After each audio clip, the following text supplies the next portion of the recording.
আসসালামু আলাইকুম রহমতুল্লাহি বারকাতু। কেমন আছেন ভাই ও বোন বন্ধুরা আমার?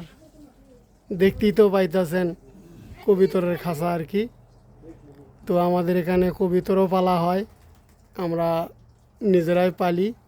আমার এক সাদিকের বাসায় আইছি, ওই কবিতরও দেখতেছি, আবার অন্য অন্য এই যে দেখতেছেন লাউ ক্ষেত, লাউ আছে, পাশাপাশি ঢেঁড়স আছে, দেখতেই তো পাইতেছেন।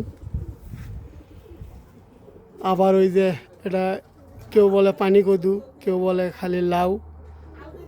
আপনারা কি বলেন? আপনাদের দৃষ্টিকে যাই যেখান থেকে ভিডিওটা দেখতেছেন কমেন্ট করেন, লাউ না কদু আপনারা জানিয়ে দিন। আবার এই যে এটা তো বলে পুঁই শাক, দেখতেই তো পাইতেছেন, সবাই মনে হয় চেনেন। আপনাদের দৃষ্টিকে কি বলে জানি না।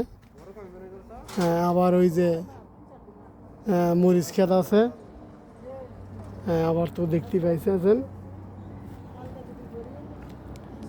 আবার এই যে আমের চারা, এখানেও পুঁই শাক আছে। ওই ওপরে জানি কি নষ্ট হয়েছে দেখতেছেন তো। তো যাক, দেখতে তো পাইতেছেন। সবাই ভালো থাকবেন, সুস্থ থাকবেন, দোয়া করি আল্লাহ যেন সবাইকে ভালোভাবে রাখে, শান্তিতে রাখে। আসসালামু আলাইকুম রহমতুল্লাহি বারকাতুহু।